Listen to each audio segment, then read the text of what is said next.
قائد اعظم سن 1886 میں کراچی میں پیدا ہوئے۔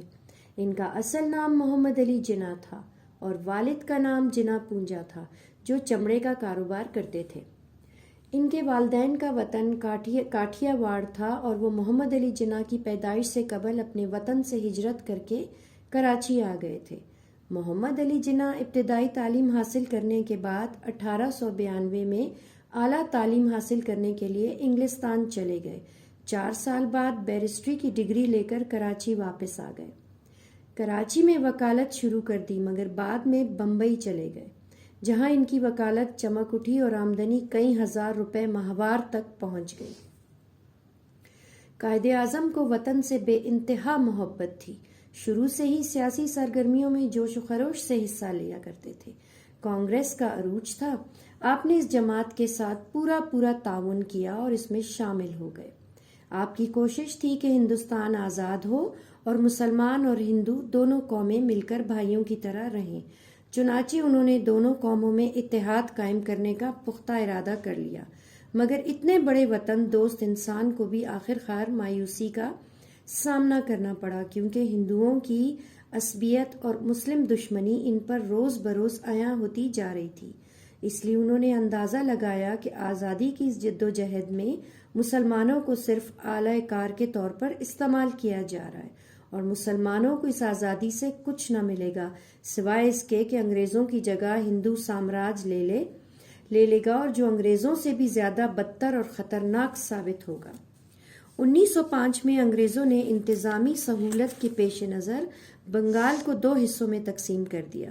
یہ تقسیم کیونکہ مسلمانوں کے مفاد میں تھی اس لیے ہندو اس تقسیم سے بہت ناراض ہوئے اور انہوں نے تقسیم بنگال کے خلاف مظاہرے کیے اور باقاعدہ تحریک چلائی اور یہ سلسلہ 1911 تک چلتا رہا۔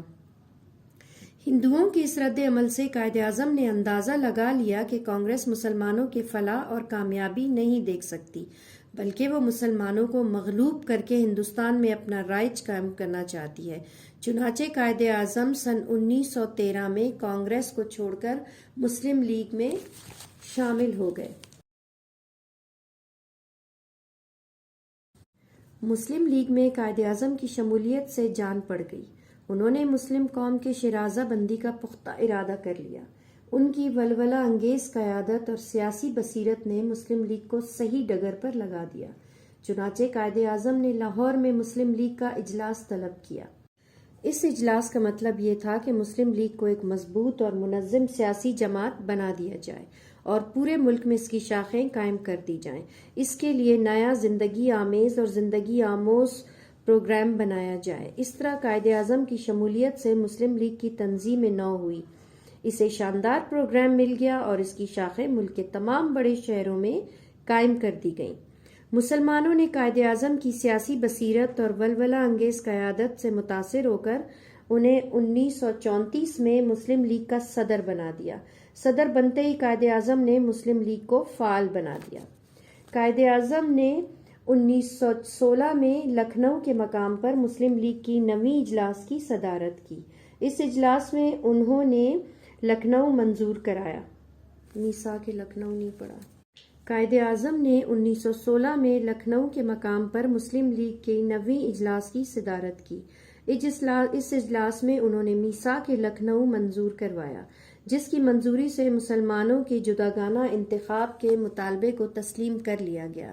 جب 1940 میں کانگریس اور مسلم لیگ کا مشترکہ اجلاس ناگپور میں ہوا تو اس اجلاس میں گاندھی نے سوراج کے حصول کی قرارداد پیش کی۔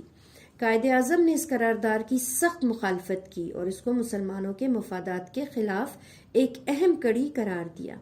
اس طرح قائد اعظم نے مسلمانوں کے مطالبات کی اہمیت اجاگر کر دی۔ 1924 میں قائد اعظم نے آل انڈیا مسلم لیگ کے 15ویں اجلاس منعقدہ لاہور کی صدارت کی۔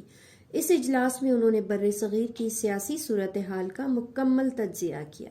اس محققانہ تجزیے سے بر صغیر کے مسلمانوں میں بہت خوش ہوئے اور وہ قائد اعظم کی مدبرانہ صلاحیتوں کے قائل ہو گئے۔ 26 میں آل انڈیا مسلم لیگ کے اجلاس میں دہلی میں انہوں نے واضح طور پر اعلان کر دیا کہ مخلوط انتخاب سے قومیت پیدا نہیں ہو سکتی۔ اس اعلان نے مسلمانوں کی راہ آزادی کا تعین کر دیا۔ 1929 میں محمد علی جناح نے نہرو رپورٹ کے جواب میں اپنے 14 نکات پیش کیے۔ ان نکات نے برصغیر کی تاریخ میں مسلمانان ہند کے لیے منشور کی حیثیت اختیار کر لی۔ ان نکات کے پیش ہوتے ہی مختلف مسلم جماعتوں میں اتحاد ہو گیا اور تمام مسلمانان برصغیر ایک پلیٹ فارم پر جمع ہو گئے۔ 1930 میں قائد اعظم نے گول میز کانفرنس لندن میں شرکت کی، جس میں انہوں نے ہندوستان کے مسلمانوں کے موقف کی بھرپور حمایت کی۔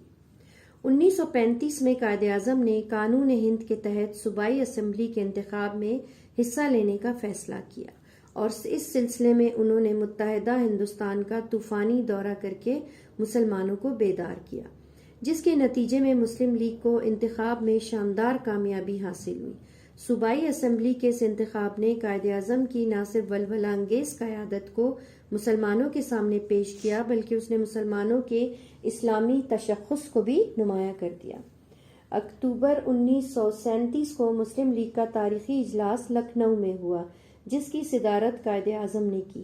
اس اجلاس کے وقت لکھنؤ کے پنڈال میں 5000 نشستوں کی گنجائش تھی، جو سب کی سب پر ہوئیں۔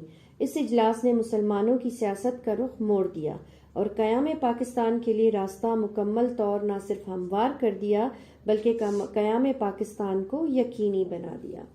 23 مارچ 1940 کو لاہور میں قائد اعظم کی زیر صدارت مسلم لیگ کا اجلاس ہوا، جس میں قرارداد پاکستان کو منظور کر لیا گیا۔ قرارداد کی منظوری سے قیام پاکستان کے مطالبے میں جان پڑ گئی۔ ہندوؤں نے اس قرارداد کے خلاف طرح طرح کے نعرے لگائے، لیکن قائد اعظم نے کسی کی پرواہ نہ کی بلکہ ہندوؤں کی ہر رد عمل کا منہ توڑ جواب دیا اور مسلمانوں کو ایک قوم تسلیم کرا لیا۔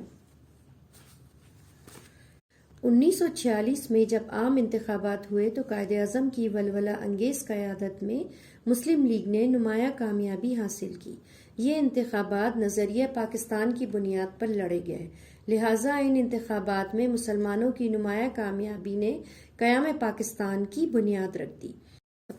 1947 میں پاکستان قائم ہو گیا۔ قائد اعظم نوزائیدہ مملکت کے پہلے گورنر جنرل بنے۔ اس وقت حالات نہایت ہی نازک اور صبر آزما تھے اور ہر چیز کو نقطۂ آغاز سے شروع کرنا تھا، مگر قائد اعظم نے دن رات انتھک محنت کر کے پاکستان کو مضبوط بنیادوں پر کھڑا کر دیا۔ بس اس طرح قائد اعظم نے اسلامیان ہند کے خواب اور تصور کو حقیقت کے پیکر میں تراشنے کے لیے کوہ کردار ادا کیا۔ یہ انہی کا حوصلہ تھا کہ انہوں نے مایوس کن حالات کے باوجود مسلمانوں کے لیے علیحدہ وطن حاصل کر کے اس کے استحکام کو ایک زندہ حقیقت بنا دیا۔ ان کی بصیرت اور نقش گری نے پاکستان کی فکری اور نظری سمتوں کا تعین کر کے اسے ہر طرح کے بحران سے نکالا۔ ابھی پاکستان بنے ہوئے 1 سال سے کچھ دن ہی اوپر ہوئے تھے کہ وہ اپنے خالق کے حقیقی سے جا ملے۔ قائد اعظم پاکستان کے ایک ایسے پدم پتی ساہوکار تھے کہ پاکستان اور پاکستانیوں کی ملکی اور ملی زندگی کا سارا کاروبار ان کے ہی دیے ہوئے قرض سے چل رہا ہے۔